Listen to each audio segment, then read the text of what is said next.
families, creating a lifetime of memories. Sadly, some families are denied these important moments due to the sad practice of alienation. These are families divided. Divorce and co-parenting are a major life interruption for families, especially the kids, but also for parents and grandparents. And it's even worse in blame-filled, high-conflict cases.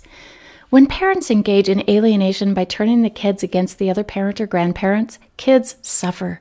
They're denied the opportunity to build the 4 big skills necessary for future resilience. New Ways for Families online class can help. Parents learn to use our popular BIF and EAR skills to calm the conflict and stop the hostile emails and texts. And we even have a class for kids and parents to learn together. Research shows a 75% improvement in joint parental decision-making after this course is taken, plus overall improvements for kids' well-being. Don't wait to make this affordable investment in your children's future and improve your well-being too. Start learning new ways for your family today at conflictplaybook.com. Hello, everyone, and welcome to another edition of Families Divided TV. In this segment, we're going to be speaking with Brian Martin. He is a dad with Equal Shared Parenting, which is great news, and he's going to be proposing a bill in the legislature in Pennsylvania, and we wanted to discuss that with him at this time. Hello, Brian. How are you today? Good afternoon, Elaine. Thanks for having me on your show. I'm doing well. Great. Thank you for being with us. Tell us a little bit about yourself, who you are. I've already told them where you live. You're in Pennsylvania. And tell us what you're trying to accomplish. I live in Eastern Pennsylvania. I'm a family or parental rights lobbyist. I'm trying to introduce a new law in Pennsylvania to provide relief for parents or grandparents that have been falsely accused of child abuse, especially in the family court system. The repercussions can be cumbersome, emotional-wise, financial-wise. It can really ruin the child's outlook on the parent or grandparent. So this new law is a one-of-a-kind. Once we get it passed, it will definitely provide some type of relief for parents that have been and grandparents that have been alienated. Great. Well, I know you have to collect a lot of information to do this. What have you done so far, and for how long have you been working on it?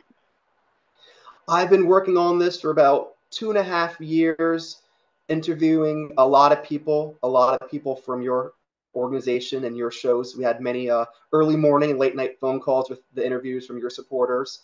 I did travel around the United States a tad bit. I've interviewed former prosecutors, judges, parents who had to go through this situation in family court. I've also interviewed victims of actual abuse. So victims that actually suffered from abuse, I interviewed them to make sure that we're not creating a law targeting or taking away rights of victims that need to file a protection from abuse order, or victims that need to use a court system to protect their children from abuse from the other parents. I've interviewed parents, adult parents of children, and adult children of parents who went through the alienation process through family court, who had been taken away from the healthy parent and given to the unhealthy parent, which alienated that child even more. And the fact that they're scarred for the rest of their life because of it too is really sad. What portion of parental alienation are you attempting to pass a bill on? I'm focusing on the false allegation portion of the bill. There is a pyramid I created called the Parental Alienation Pyramid. At the bottom of that pyramid, it says the why, the power, control, financial gain. Most of the times, these parents that alienate the children, they're very vindictive. At the top of the pyramid is child abuse, which we're trying to stop, the process from going.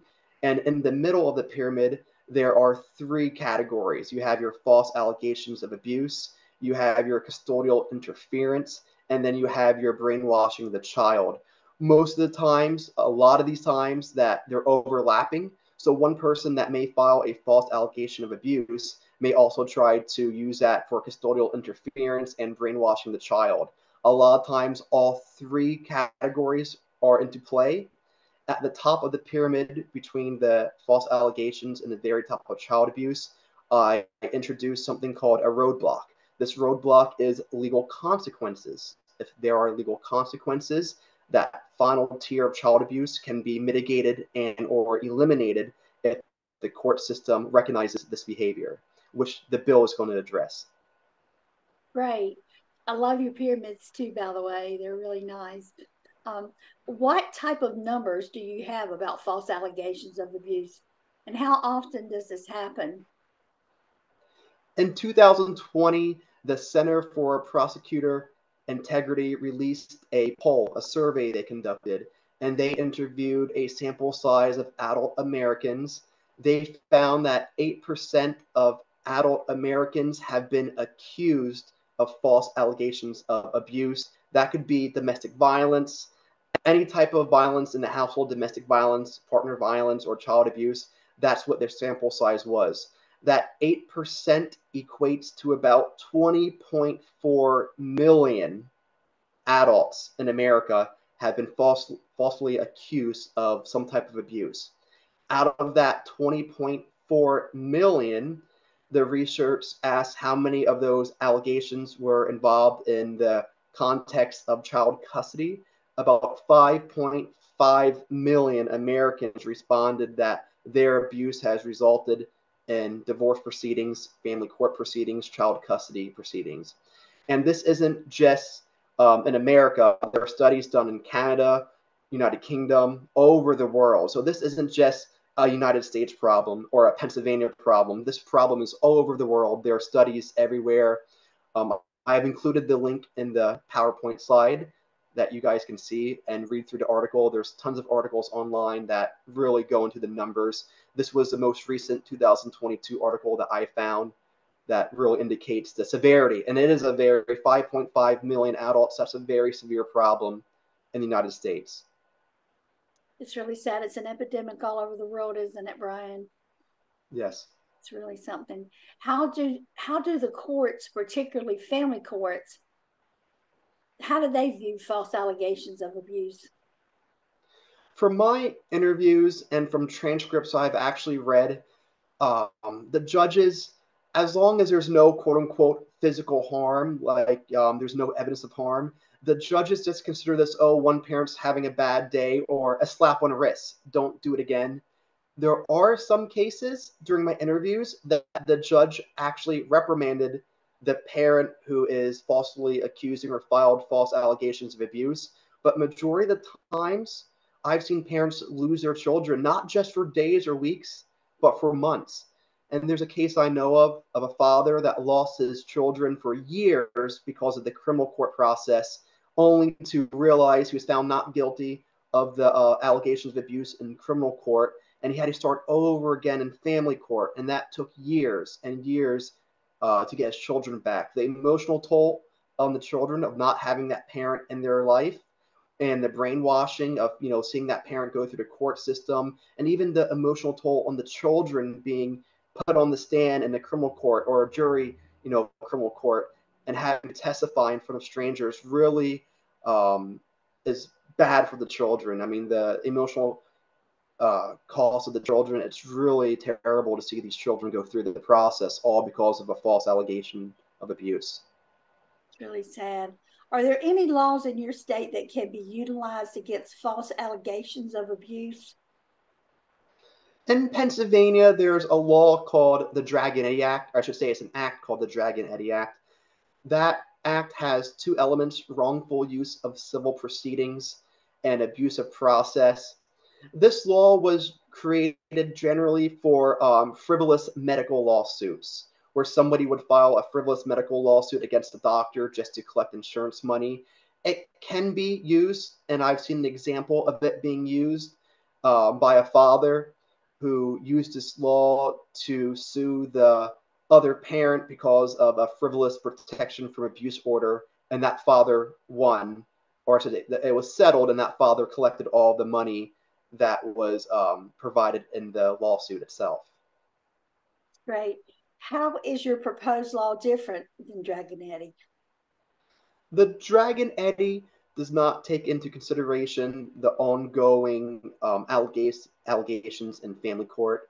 And the example that I have is a real life example that I've read through the transcripts on this.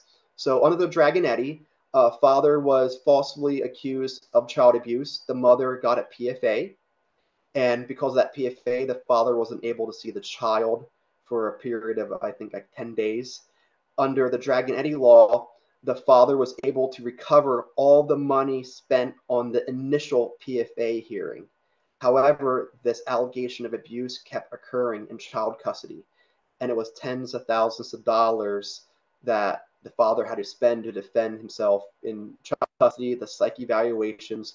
This new bill covers basically a blanket every time the false allegation is used, or in court, or any type of psych evaluations the parent has to go through from A to Z, any type of therapies the child has to go through, including the reunification therapies that the child has to go with, the alienated parent. This new bill provides relief in all these aspects where the Dragon Eddy Act really doesn't touch base on any of those, especially the emotional damages done to both the parent and the child. That's the biggest portion of this bill that is covered, is that emotional aspect of the children. Sometimes the children are removed at school and taken into protective custody, and the parent arrives at school and their child is nowhere to be found. The sheriff just serves them with a order saying they can't see the child. So it's very damaging to both the child and parent to be put through this. And this bill protects or adds relief, tons of relief for that emotional damages done to both the child and the parent.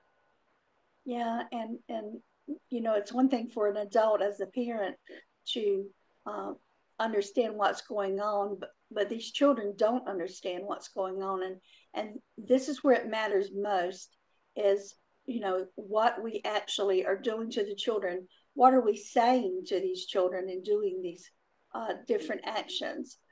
How does your proposed law protect actual victims of abuse? That's a really good question, and that's what I put a lot of emphasis on in this bill. So in this bill, there's a three-tier, I call it a three-tier qualification, basically segment. So the first tier is that the initial proceeding or the allegation of abuse has to be dismissed, or it has to be unfounded, or not found to be guilty. You can't have a parent come back and use this bill if they're found guilty of child abuse. So it has to be not guilty, it was dismissed, and there's no evidence basically to substantiate those allegations of abuse. The second tier is that there can't be any proximity measure or a safety net in place. A lot of times during a protection from abuse hearing or restraining order, in Pennsylvania we call it protection from abuse, in other states they call it restraining order. Instead of going to a full-blown trial, both parents will agree to settle. And as a part of that settlement, one parent might say, oh, we have to meet at the police station to exchange custody of the child, or one parent can't be around 200 yards of the other parent in public.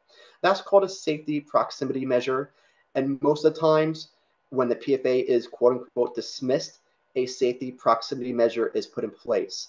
So in order for a parent to use this bill, there can't be a proximity measure put in place in lieu of going to trial. The original hearing has to be dismissed. It has to be found not guilty. There can't be a plea bargain, in criminal court stating that, the parent can have XYZ time or supervised visits. It has to be straight up dismissed without any proximity measures put in place. And the third tier, which is the most important, which I found through a former prosecutor, is that the initial hearing, even though it's dismissed without a proximity measure put in place, there has to be lack of evidence that the abuse actually took place. And a prosecutor told me the story of that when one parent's arrested for child abuse or some type of domestic violence, the other parent, because of the trauma bond, will visit the incarcerated parent in jail.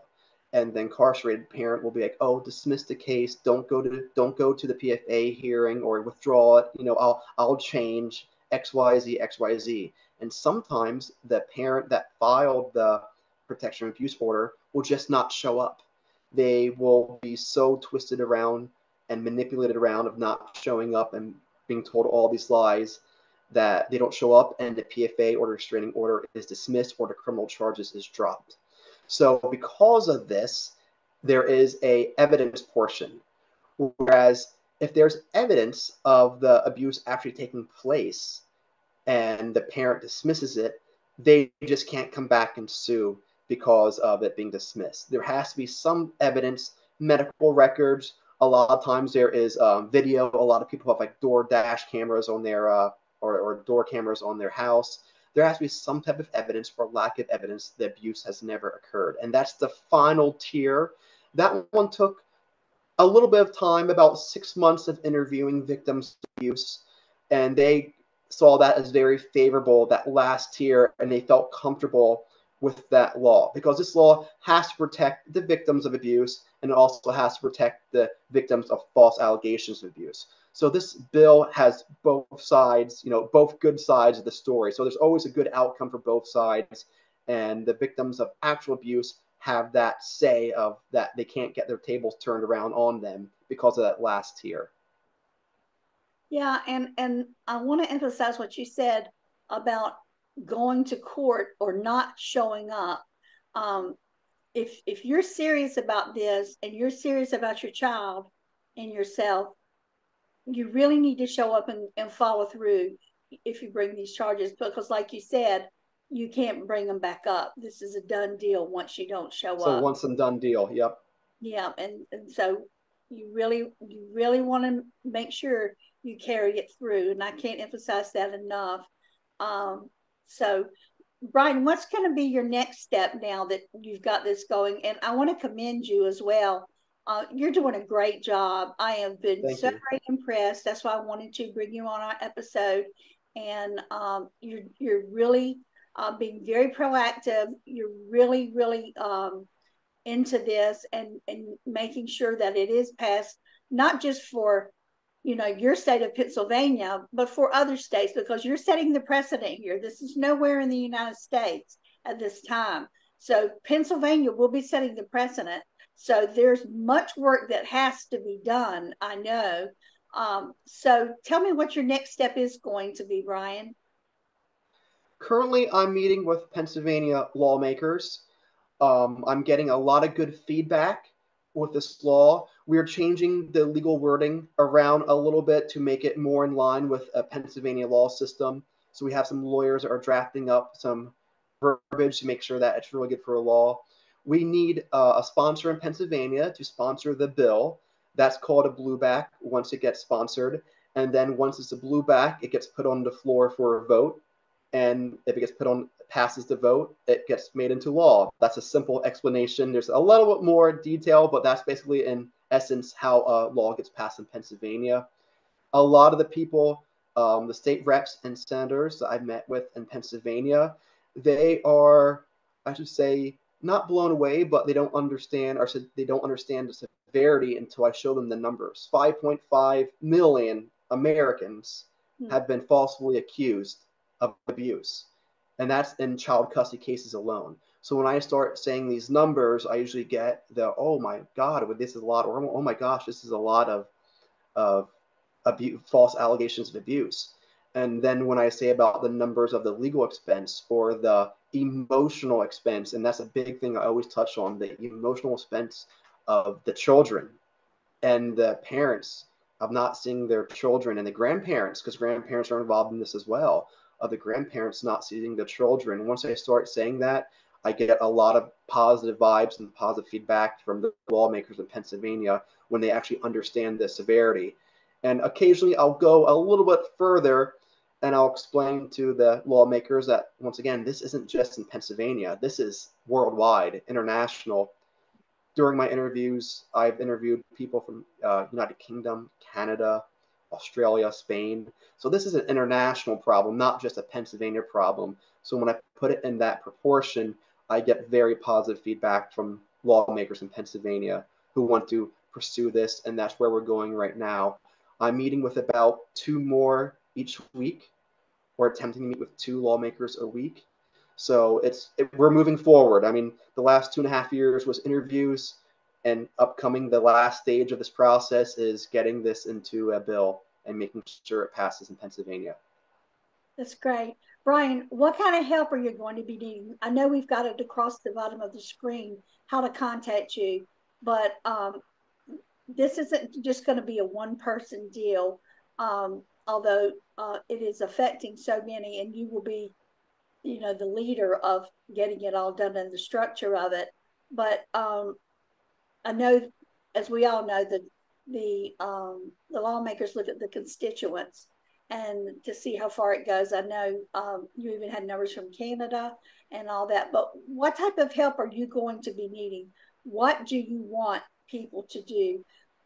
I want to emphasize here that people need to understand this is not about I'm getting even, Bill. It's not like that.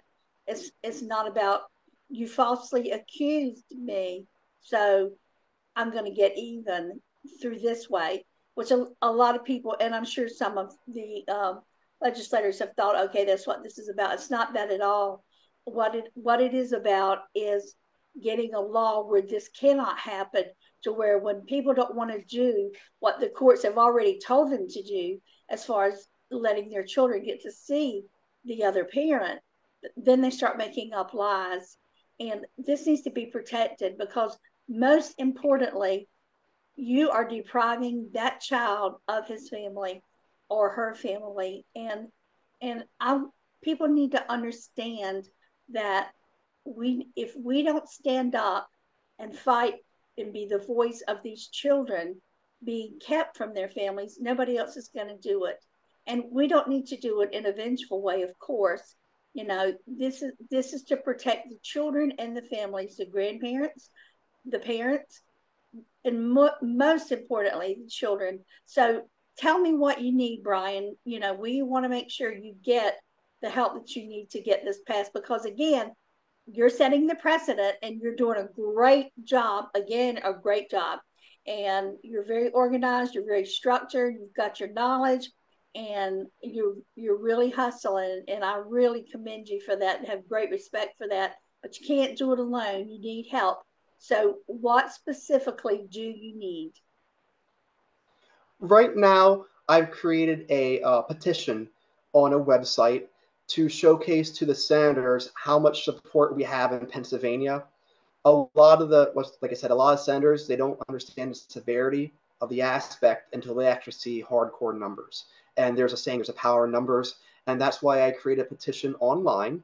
And there's a link I sent you in a PowerPoint that the people can go on that link and they can basically show support. There is a comment section on that petition website, and I respond to all the comments. So if you write a comment, I do respond. Every single comment I do respond to. I do provide updates on that website as well to basically, keep everyone informed that this is the process of what's going on.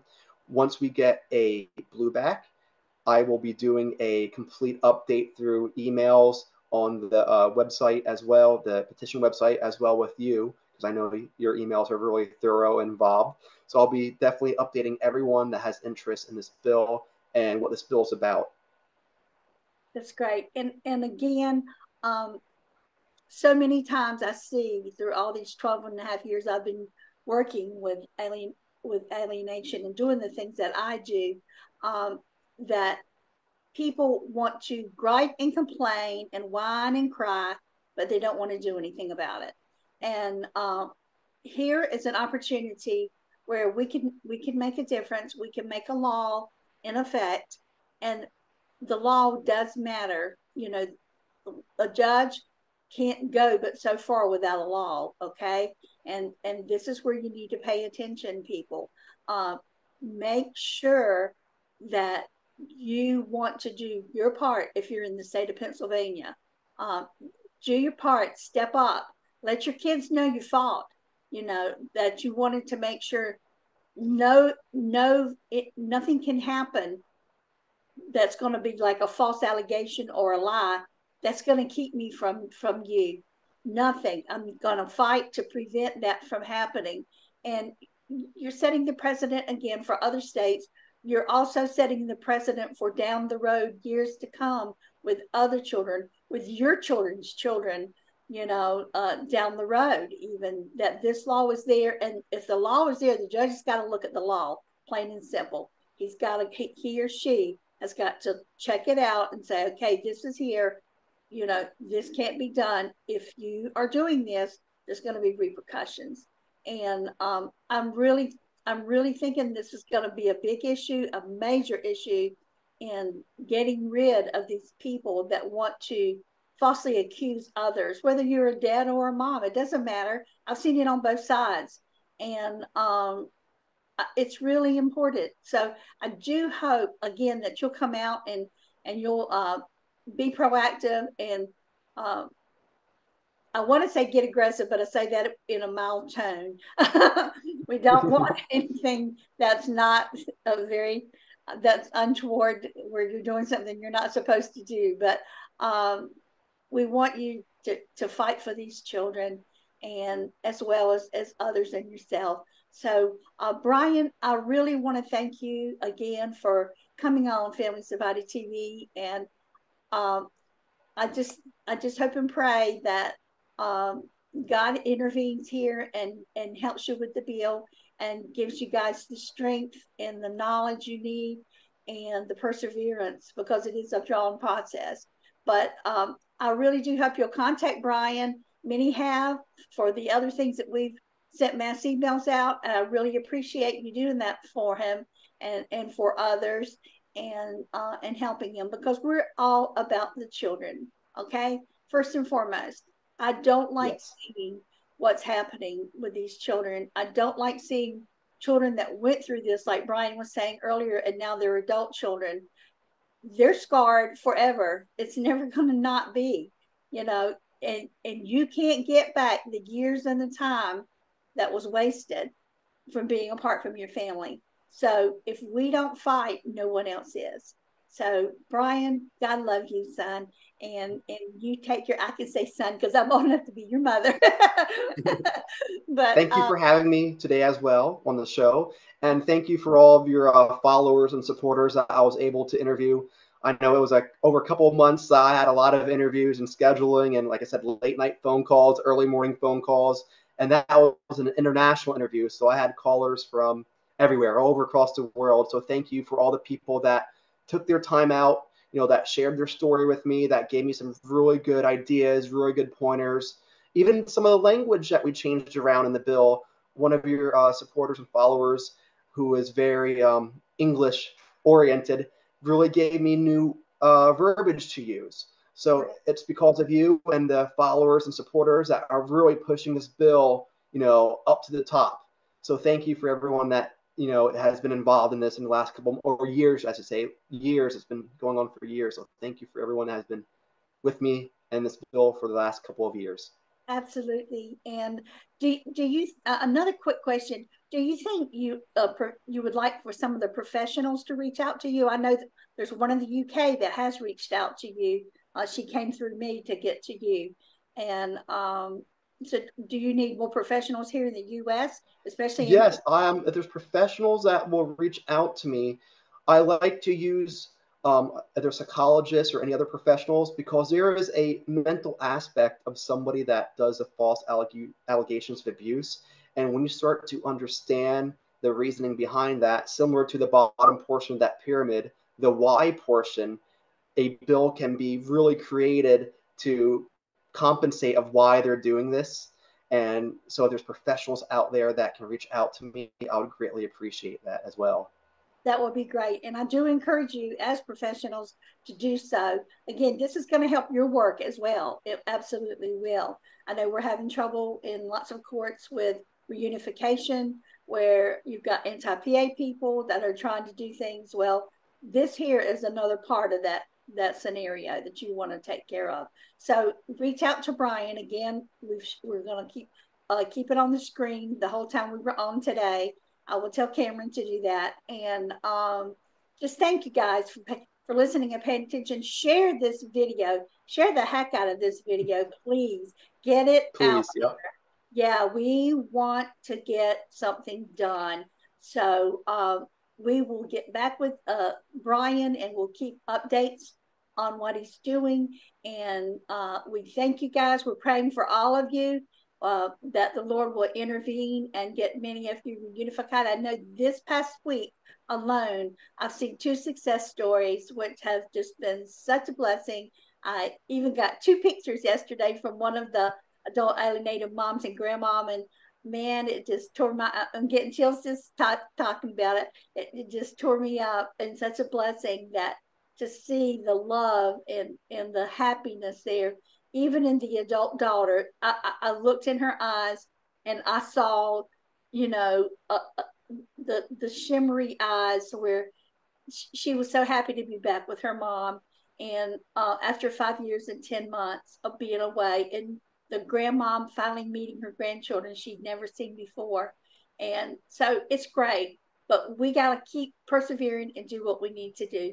So we're going to close for now. We thank you guys for joining us. Again, share this video, and love you. We're praying for you that God will do a work in all of our families' lives. Good night. Good night.